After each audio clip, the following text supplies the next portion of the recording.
first lived in Latvia as a diplomat between 1996 and 1999, a few years after Latvia regained independence from the crumbling Soviet Union. I returned to live in Latvia in 2022. This podcast series is based on my observations and experience, with some history and comparisons with my home country of England on aspects of life in Latvia and things to see and experience.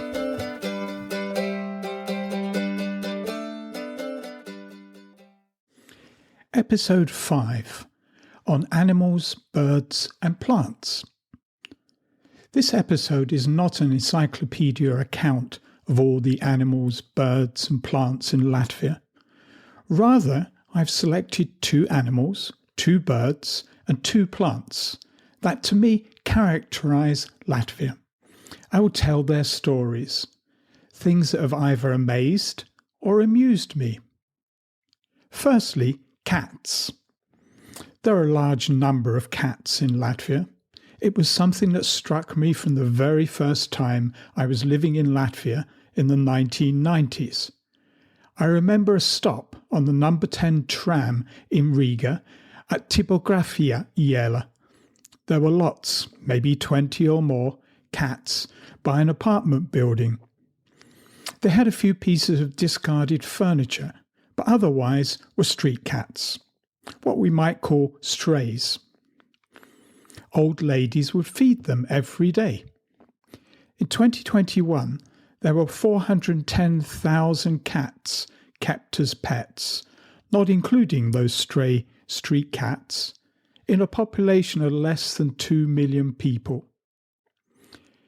Cats have a historical link to Latvia.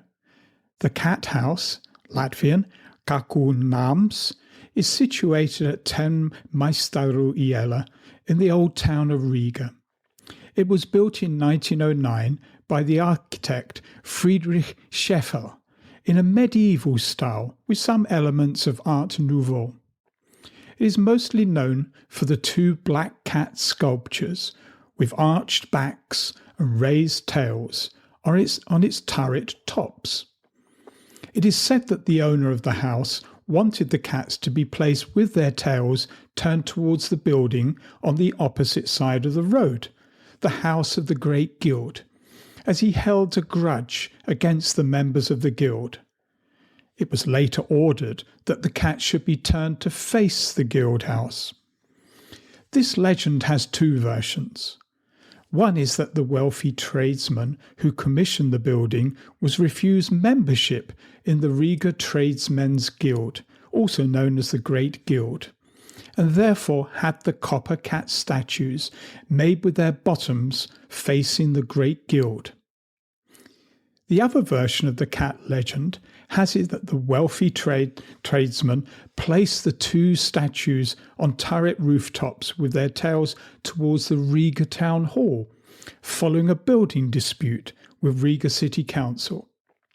The Riga Town Hall at the time was in the same direction as the Great Guild, but it burned down during World War II, was demolished in 1954 and was only rebuilt in the very same place between 2000 and 2001. Whichever legend is true, the cats now face outwards and no more cat mooning. We have a cat in Riga. He is a Sphinx cat, beige, without fur and with somewhat large ears. He has the strangest of names. According to his cat passport, his first owner named him Rich Gift Van Helsing. Yes, the Dutch professor who pursues Dracula in Bram Stoker's novel. He is a very playful cat and loves company, but also warmth. Van Helsing can often be found sitting on top of the radiator during the cold winter months. I tried to interview Van Helsing for this episode, but he ran away at the sight of the microphone. There are many street cats in Latvia. A cat care not-for-profit organisation in Riga decided to showcase the street cats that deserve our love, care and attention. Karina, a photographer, made a special Valentine's Day collection of photos of street cats from Riga and nearby Jurmala. The purpose was to show that the care people give to animals at home should be extended to the cats living on the streets, even if people can't pet them. Each street cat has a personality, and each has a story to tell. Well, meow. Karina said, "I started this project because I know what a difference a photo can make in telling a story, and how persuasive photography can be to inspire people to take action. There are a lot of street cats that need help. They're just like the cats living at home, and they deserve the same respect and compassion." The second animal is the lizard. This weekend, I went to the Latvian Museum of Natural History on Krišjāņa Barona iela 4, right in the heart of Riga. A lovely museum to take young children, with lots of hands-on exhibits and information on biodiversity in Latvia. The museum chooses an animal of the year according to its importance in terms of conservation and ecology, as well as fascinating lifestyle facts about it. The animal of the year for 2023 is the lizard. Latvia has 2 species of lizards with legs and one without. The legless lizard, unfortunately, has not been awarded the Animal of the Year title, perhaps due to its rather snake-like appearance. The title has been awarded to both legged lizzies, namely the viviparous common lizard, in Latvian, Plavas kirzaka, and the sand lizard, in Latvian, Sila kirzaka. Both these lizards are scaly, eat invertebrates, insects and spiders, and can relinquish their tails in case of emergency. At first glance, looking at the models in the museum cabinet, the 2 lizards look alike. However, they can be distinguished by the pattern of patches on their backs, as well as the arrangement of scales on the head. The common lizard has one larger scale, and the sand lizard has several smaller ones. The sand lizard has some small yellow colouring too. Not a surprise. There are some lovely boardwalks across the boglands in Latvia. One I know is the 3-kilometre-long Great Kemery Bog Boardwalk, a short distance from Jurmala. The other is the 5-kilometre-long boardwalk across Sena moorland in Babija district, a little closer to Riga. In summer, while walking these long trails, one often comes across lizards sunning themselves on the wooden walk. Tread carefully. Let's move on to birds. It is not just Animal of the Year, as the Latvian Ornithological Society has chosen its Bird of the Year for 2023, and it has a beautiful song. It is, of course, the thrush nightingale, in Latvian Lakšķīgale.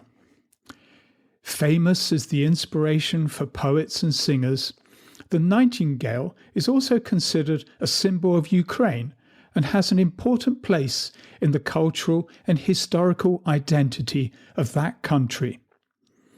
There is considerable support in Latvia for Ukraine after Russia invaded in 2022, so the connection may have swung the vote.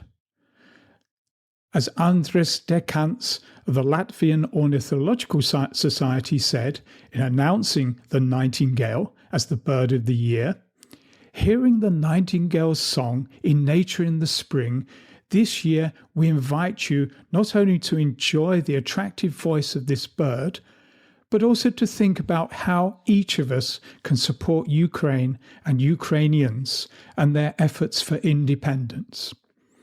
As Andres went on to explain, this is one of the rare times when the bird of the year is a songbird that is not characterized by expressive plumage, but by a bright song.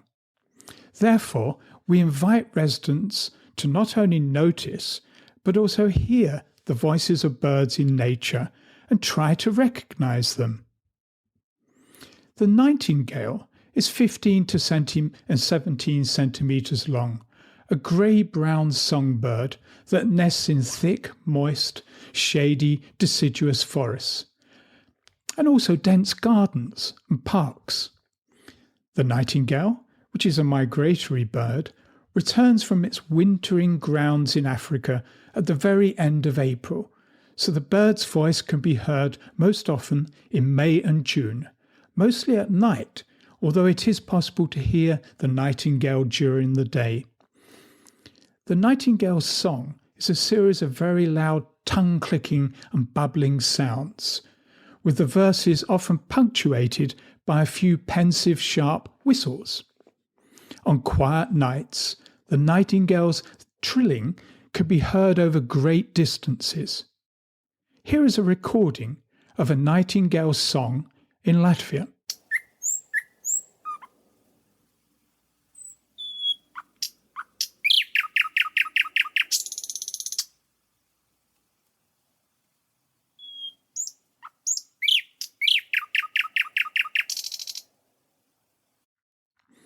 The nightingale feeds on invertebrates, mostly on the ground, so humus-rich soil covered by decaying leaves is their ideal habitat. The nightingale nests on the ground in a well-shaded place, in a bowl-shaped nest of old leaves. As the feeding time of the babies begins, the nightingale's song stops. The results of bird surveys reveal that since 2005, we have lost a quarter of the nightingale population in Latvia, says Associate Professor of the University of Latvia, Dr. Einars Auniņš. He goes on to say that one possible reason is climate change. The nightingale has been a classic bird of our region until now. As the climate becomes warmer, the range of the species will probably shrink during this century, so that nightingale will only be found here during transit in spring and autumn, and will be replaced by the western nightingale, which currently nests in the rest of Europe. That's why audio recordings are especially important, because they can help to identify the presence of the western nightingale in Latvian nature, since a certain similarity can be heard in the songs of both birds. To help identify the distribution of nightingales in Latvia, the Latvian Ornithological Society invites you to make audio recordings of birds' voices in May and June and send them to them, specifying the time and location of the recording. Also, the Latvian Ornithological Society invites people to report sightings of nightingales on its portal or mobile app to provide valuable data. So get those binoculars out and your phone ready to record in May and June. My second bird just has to be the stork. A stork family nesting close by is the ultimate seal of approval from nature. It means that the place is green, clean, and safe. The return of the storks in spring is a much-awaited phenomenon. Around 5% of the world's white storks nest in Latvia. The Latvian Museum of Natural History says that there are around 12,000 pairs. Latvian folklore has it that if these graceful birds dwell near your house, you can expect many blessings: prosperity, babies, happiness, weddings, and harmony in the household. Latvia even has a €2 coin with a nesting stork. There are two types of stork in Latvia: the commonly seen white stork, in Latvian baltais starkis, and the more elusive black stork, in Latvian, melnas starkis, an increasingly rare bird. More on the black stork in a minute. The white stork has mainly white plumage with black feathers along the bird's wings. Adults have long red legs and long pointed red beaks and measure on average 100 centimetres from beak tip to end of tail, with 155 to 215 centimetre wingspan. These long, broad wings enable the bird to soar. In flapping flight, its wing beats are slow and regular. It flies with its neck stretched forward and with its long legs extended well beyond the end of its short tail. Very elegant to watch. Storks migrate to Latvia in March from their winter in Africa. Storks are mute, but bill chattering is an important mode of communication at the nest. Here is what it sounds like.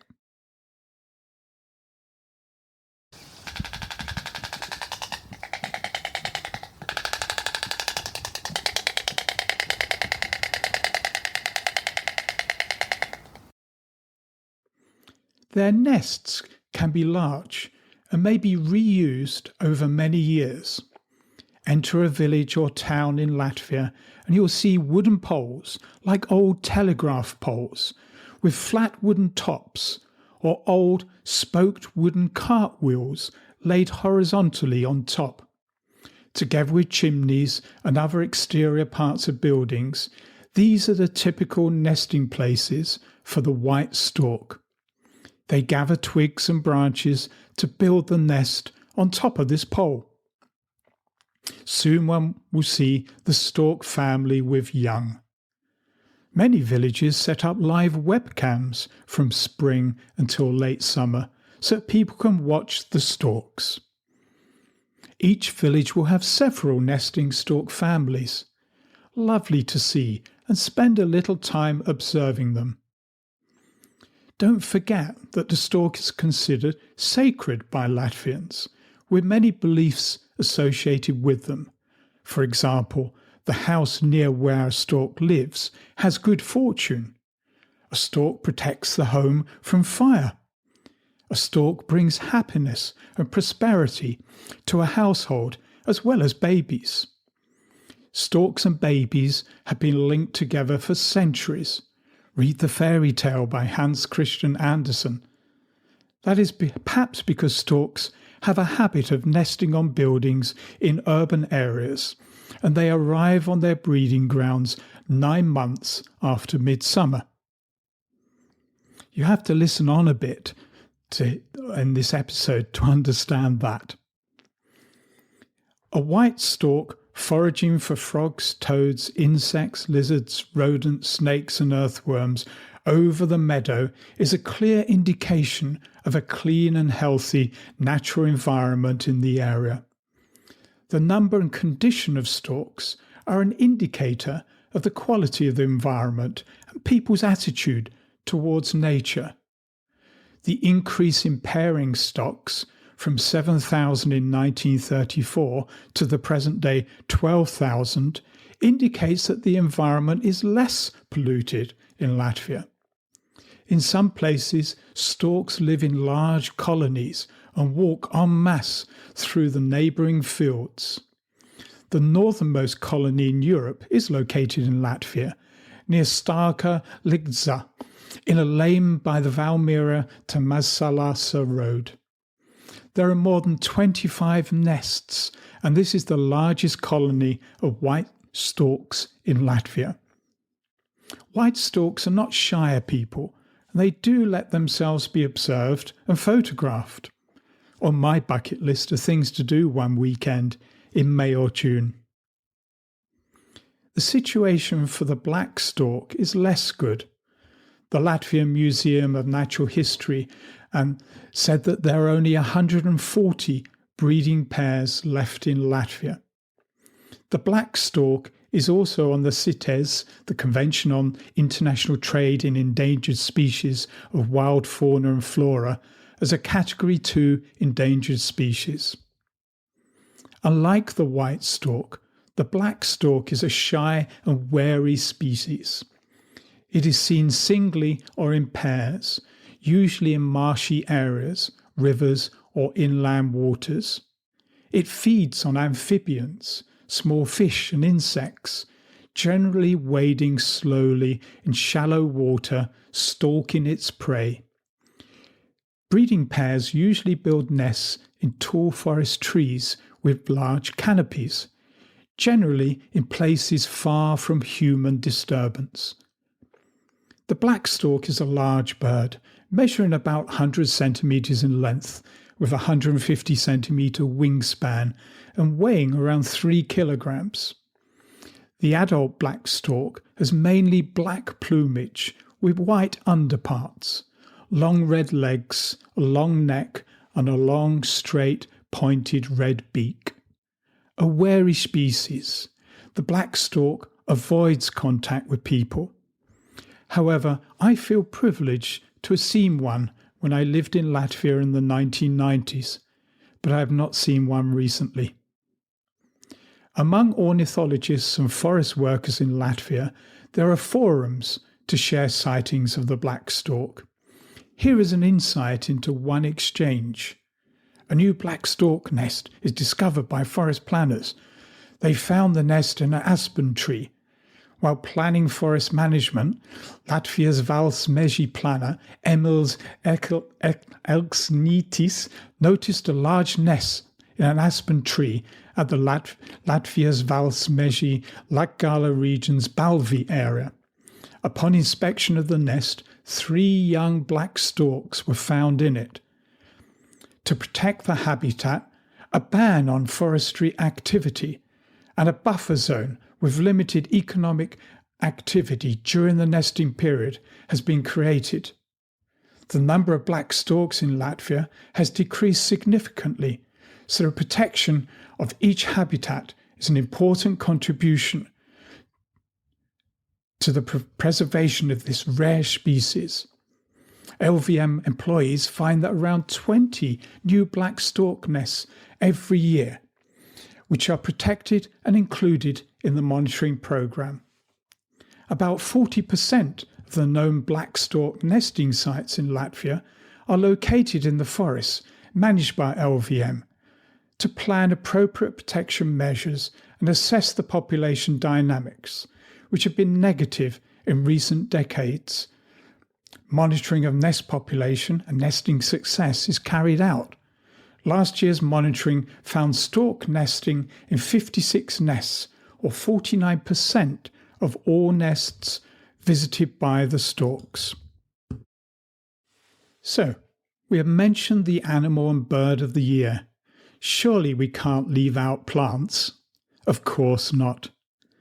The Latvian Botanical Society has announced the marsh fern as the plant of the year for 2023. The Botanical Society said that the marsh fern is very common, so much so that in Latvia the name is Parasta purvaparada, common marsh fern, but people don't see it all that often. As the name suggests, it grows in damp and swampy places. Admittedly, even when Latvians go looking for the famed flower of the fern at midsummer, usually in couples, they prefer drier spots. In Latvian tradition, the fern flower is supposed to appear only on the night of 23rd to 24th of June, during the celebration of the summer solstice, which is called Jāņi in Latvia. The celebration has pre-Christian origins. In addition to the idea that the finder of the fern flower will become rich or happy, the fern flower is perceived as a symbol of fertility. During this magical night, young couples go into the woods seeking the fern flower, which is most commonly read as a euphemism for sex, which can lead to pregnancy. in which case the child could be thought of as the fern flower. Remember what we said about storks a little earlier in this episode and the traditions around them. Interestingly, Papa des Ziets, fern flower in Latvian, is the name of a non-governmental organisation in Latvia that promotes education about sexuality and relationships. There is little known about the marsh fern's benefits in medicine or food preparation, but apparently it can soak up heavy metals, so experiments are being carried out, said the Botanical Society. This year, Latvian botanists asked that you put on your Wellington boots and go explore a bog or swamp or two. I gave you 2 good suggestions earlier on where to go. If you meet a marsh fern on the way, report your sighting on their nature observation portal. If you happen to have an experience with the flower of the fern, you are not required to make that public. The most common plant in a Latvian garden, in my view, is the hydrangea, in Latvian hortensia. These are grown as bushes with coloured flowers in white, pink, red and purple. We have a few small bushes in our little garden in Riga. Latvians seem very proud of their flowering hortensia, the common name for the plant that the plant is better known for, certainly here in Latvia. The hydrangea is a genus of 75 species, native to Asia and America. Hydrangea is derived from Greek and means water vessel, of the shape of its seed capsules. The earlier name, hortensia, is a Latinized version of its French name. Alukšne is in the northeast corner of Latvia, close to the Estonian and Russian borders. Spring tends to arrive a bit later there, and winter starts earlier. It has a beautiful large lake with a manor house close by. In summer, fountains and flower beds delight visitors to the park. The manor house park prides itself on its plants, lilacs in spring and hortensia in summer. Well worth a visit. However, to see hydrangeas, you just need to walk or drive past the many gardens belonging to people's houses across Latvia. Latvia, with its extensive coastline, forests and wetland bogs, can support a multitude of animals, birds and plants, despite the harsh winters. The natural environment is very important to Latvians. Experience it for yourself.